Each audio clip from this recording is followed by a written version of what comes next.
Good morning everyone, it's Yvonne here from the Aussie Goddess to do your What's Cracking reading. Today is Thursday the 2nd of March and I'm going to use the Golden Tarot by Cat Black for your reading.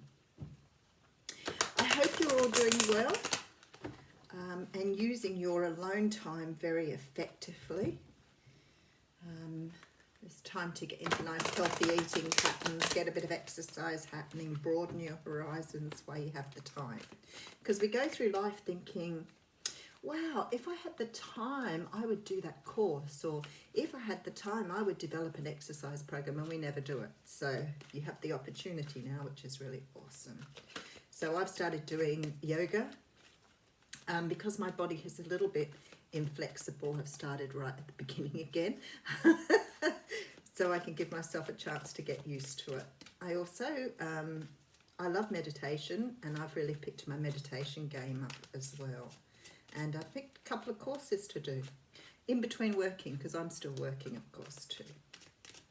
But I'm on holidays from next week over Easter. I have nearly 2 weeks off. So, and my boss was like, are you sure you want to have the time off? And I was like, yeah, I think so. It does seem funny, doesn't it, when you're at home all the time anyway, but it's nice not to have the pressures of work. Okay, I have the Seven of Swords jumping out on me here. Now, the Seven of Swords is a card that's often seen as betrayal, but for me, it's more about trying to get away with something. So you may have someone around you at the moment who's trying to get away from something. Sometimes I see this as like, it could be somebody trying to steal intellectual property. So it could be somebody at work who's doing something dodgy here.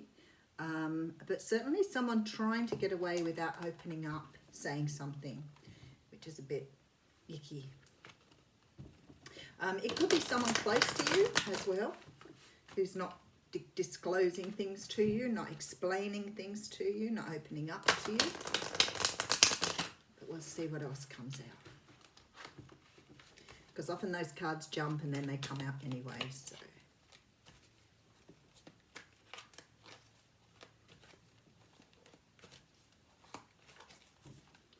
Okie dokie. I'm going to have to stop just for a second. Hold on.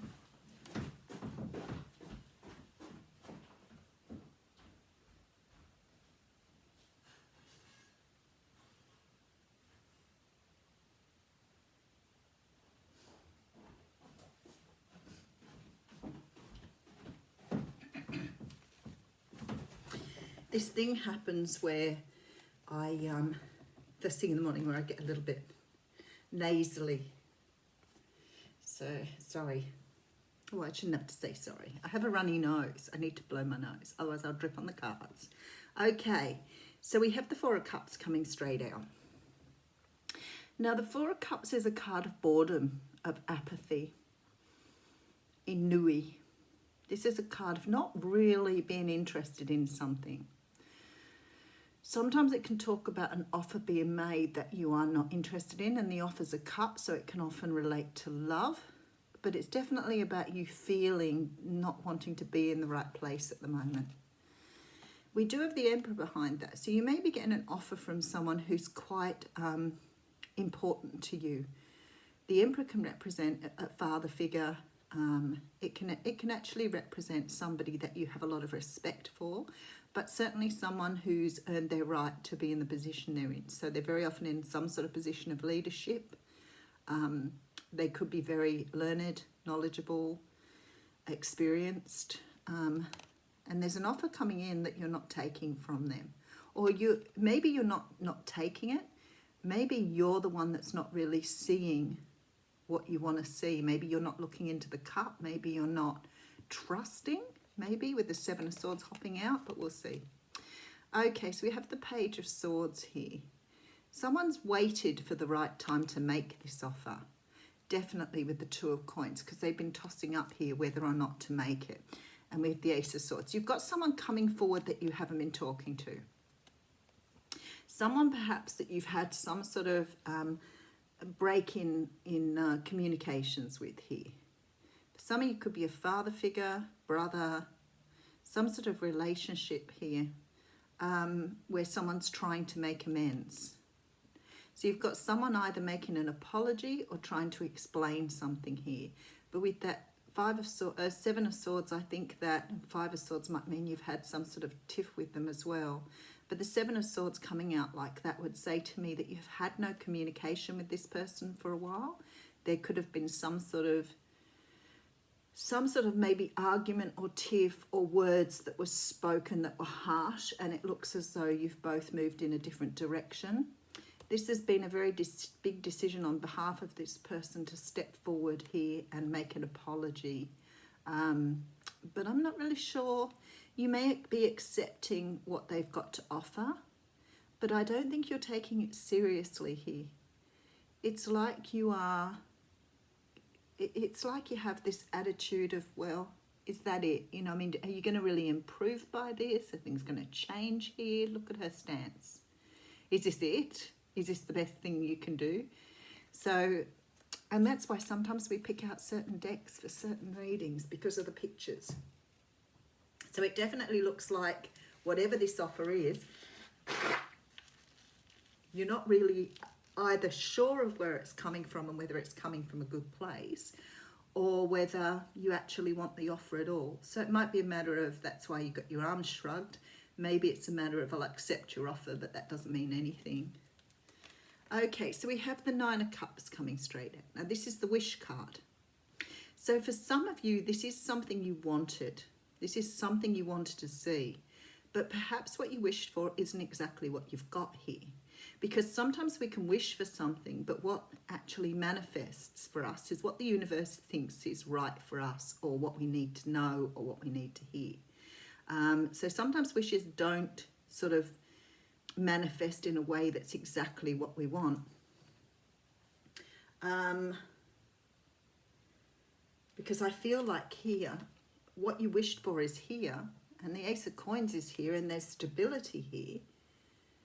But see, you could be wishing for someone to come into your life because you want more stability, but the universe might say, well, actually, you can have as much stability on your own as you like.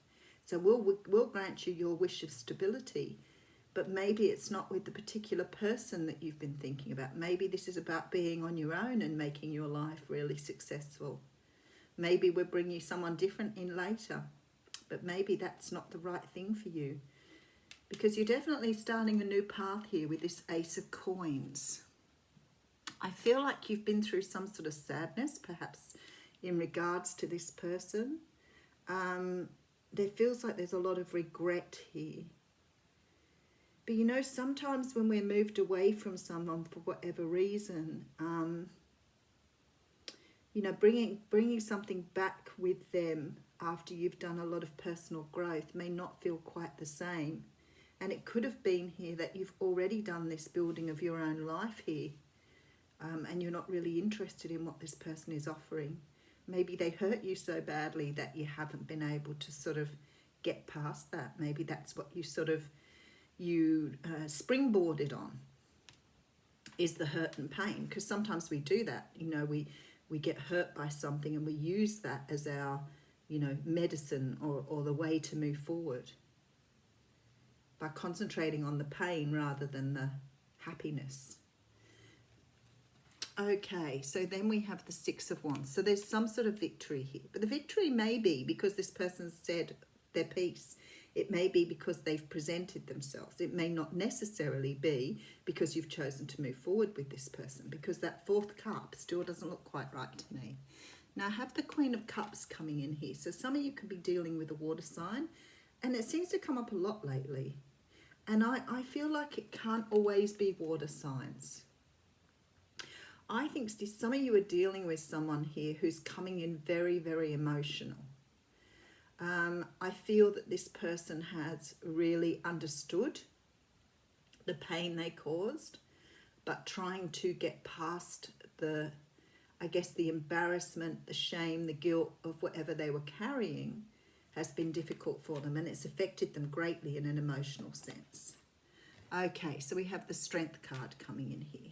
So I think that they can see you've made a lot of ground in your life. You've done a lot of work here. Five of Coins coming out. So we've got the Five of Coins over the Five of Cups here, which is a very heavy energy. So someone here feels a great sense of remorse. Someone here is feeling very, very sad about what happened. And I don't know that they felt that way all along, but I think now they've realised it's hit home, about how tough they've been, or how uncaring, unfeeling. Maybe even they've seen that they perhaps, their fear may have caused them to be angry or spiteful here. Someone's had a lot of sort of going over things, a lot of anxiety about this whole situation. So whatever it was, if you thought the other person disappeared with no hurt or pain, it's possible that they did. But this is also possible this is you feeling this energy as well. Because whoever this is has found it really difficult to move on. And it is time to let go now, because the universe is saying you've got to focus on what's happening now rather than what's happened in the past. Don't get locked into punishing yourself or self-sacrificing or sort of wallowing in your suffering. Learn to pick up your power. Learn to understand how many resources you have at hand, what is available to you, rather than, and I'm talking resources in a non-tangible sense, because when you're in your head thinking about something or mulling it over or going over and over, you're not going to come up with any answers. All you're doing is just punishing yourself over and over and over and over again, and you're putting yourself through these cycles of punishment, patterns that you've learned on how to really keep yourself in that energy. So that energy for you of this pain and suffering is it's almost what you're used to. It becomes comfortable. You start wearing it like an old outfit in the end, because you just feel that's who you are. So the universe is saying here, you need to understand that this pain and suffering is not yours. And you need to find some way of working with that, because you have a great deal of happiness coming in here. I do have the Chariot here, which actually this morning, surprisingly enough, is the only major arcana coming out, despite the fact we had a couple of aces. So I can't discount that some people were working with cancers here. And that's possible, but there's also this very strong feeling that you're finally starting to move forward after perhaps a period of being in this energy. Okay. Someone's coming in to make some sort of apology, some sort of speech, some sort of something to try and put something right that's happened in the past. I feel like they've gone through a lot of energy here trying to get to this point to bring in this Ace of Swords. They wanted to clear the air. They wanted to have clarity here. I feel either you or them have been through a very difficult time trying to get past the energy here. So for some of you, it may not have been a great period of time, but I think for others of you here, it feels like you've really been on this journey for a little while, and been in your head questioning and going over things. And the universe is saying here, it's time to move forward. It's time to understand your own personal resources, what you're capable of. Don't get stuck in this pain and suffering, this energy of being stuck in your head all the time. So, you've got time at the moment to, perhaps look at, oh, that came out and landed on my lap. So I'm going to call that one the card. Finding this beautiful part of yourself that you have within you that is being buried under this sadness that you're carrying. Working on your energies to live in the moment rather than looking back at the past. I have the card of Flow here. And I think this is a stunning card, but then I love this deck. But for me, the intent, the energy has really been captured in this picture. So I'll let you look at that for a little while. And I'm looking at it thinking back to front, flow spells wolf. So for some of you, that may be very significant. Sometimes I think about our language and the way it's constructed and it's quite a blast really. We pull apart a lot of the numerology, but we don't really pull apart the wording. So whatever the wolf is here, you may have wolf spirit. There is a natural movement of events in the world. You can see it in phenomena such as the tide, the ebb and flow of oceans and rivers that rise up from the earth, then flow to the sea. The symbol of flow represents the effortless and natural movement towards a certain destination. It signifies an ability to gracefully move around obstacles and reminds you of the sense of allowing. When flow comes to visit, it's a sign that your intentions have been in motion. Now is the time to allow nature to run its course. You are being called to effortless movements and the path of least resistance. It's like being within music, flowing within partnership. Think of the artist who creates without guile or craft, calling creativity up from the soul and bringing it to life without effort. You are called to be like a river, knowing the fulfillment of destiny is assured. Enjoy the ride. Now that's a really interesting sort of card to have with this reading. And I think this is about this. You're stuck here in this energy. This is why the Chariot's being brought in to move you forward. You're stuck in this pain and suffering. Someone is. Might be your person. It may not be you. And the card is calling you just to move forward with it, to accept that pain and suffering, to accept whatever happened, to accept and just let it go, let it flow. Because what you're doing is you're holding this energy here rather than allowing it to release. Have a great day, everyone.